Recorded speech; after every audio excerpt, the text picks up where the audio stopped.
Word on the street is everyone thinks Peter Parker has went on some retirement, but we have an article here that says different. It's your boy Sage XP, and let's hop straight into it.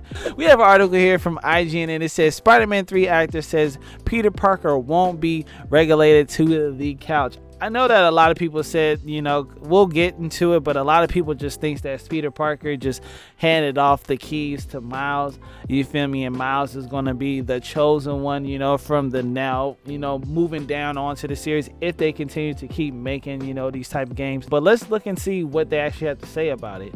So right here says that the end of the Spider-Man 2 sees Peter Parker pass the Spider-Man torch to Miles Morales as the primary Spidey in the cutscenes that suggest Peter wants to take an indefinite hiatus from web swinging. The ending is seen by someone as a sort of retirement for Peter Parker. Some quotes down here, they break down that there have been some comments recently that were picked up to infer that Peter's out and Miles is in. Loethia said in an interview with Variety last year, while I think that Peter would love to believe that he can just turn it off and not be Spider-Man anymore and live a complete normal life, I don't think that's what's gonna happen. And honestly, it's hilarious to think that people would really think that they would cut out Peter Parker all the way, you feel me, and just solely focus on Miles. Miles is a really good character, and then except for the hair, y'all gotta cut that out. That hairdo was not it. But other than that, you know, he really, you know, was holding things down, especially when he had his own game. I think that game did pretty well, but the #1 game is obviously the first Insomniac Spider-Man game, and they had the Sinister 8 in there. So it would be very difficult to see them come out with a Spider-Man game and not have Peter Parker involved in some type of way. You know what I mean? So they'll probably do something very similar to how they did with the second game. You feel me? Miles will probably be like the centerpiece of it, but Peter Parker would definitely have some type of role in regards to what's going on. Down here it says, I think 100% he trusts Miles. Miles has really stepped up, and he's like, oh, maybe I can get a little break. And I did get a vacation to South Korea during the Miles game. Not much of a vacation, but at least MJ got to learn how to ride a motorcycle, which is awesome. And I'm not gonna lie, this was the most random skill or the most random thing they have gave MJ. Like, they had to make her cool in some type of way. She riding motorcycles, she taking out guards with stun guns, you feel me? It was just hilarious, bro. Like how they had to turn her up, you feel me, from, you know, the sneaking around crusade she had going on in the first game. Honestly, I don't think they had to amp her up like that, but hey, I guess it is what it is. But Miles did do his thing, bro, and Miles is like super OP. I'm not even gonna play that off, but they gotta have Peter in this game. Like, it just wouldn't hit the same. You can't have Spider-Man without having the original Spider-Man. That's like having a Batman game without having Batman in it. And we saw how that turned out. Thank you, Gotham Knights.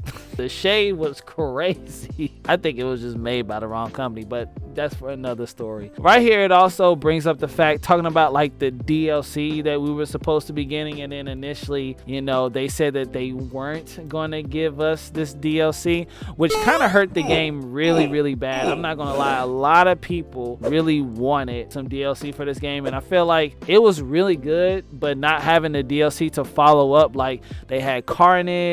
They had the first one that got leaked when IGN had got hacked and all that was the Beetle villain art. You feel me? It was like people's screen was all messed up, or, you know, they had a big update and people was able to see the DLC that they had lined up for the Beetle. And it was kind of crazy, you know what I'm saying, like that they had decided not to do it. But down here, which is very interesting about this article, is that it says, throughout the turbulence caused by Insomniac's data breach, Sony made a significant round of layoffs affecting around 900 staff, or about 80% of global PlayStation workforce. Insomniac was one of a number of PlayStation studios hit by the cuts, alongside the layoffs. Some in development games were canceled, Sony said at that time. And I bet you that is the reason why we didn't get the DLC. And I bet you that was the reason why we did not get that Spider-Man multiplayer game. And I don't want to put that footage on here because I don't want to get, in trouble with that. But dude, if you have seen the footage for that multiplayer Spider-Man game, you know exactly what I'm talking about, and you know that how big of a ball they dropped on that, because that would have made so much money, bruh.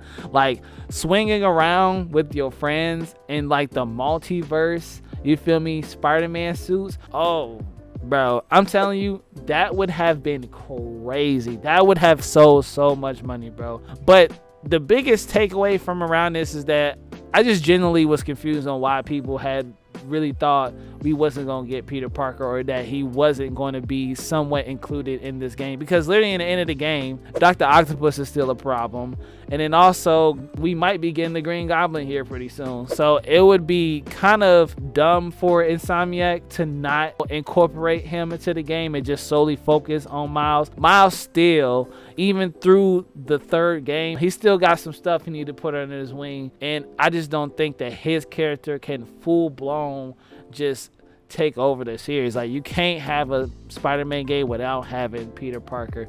And now they introducing a new spider chick. What's her name? It's like Sydney Moon or something like that. Spider-Man game. What was her name, bro? Silk.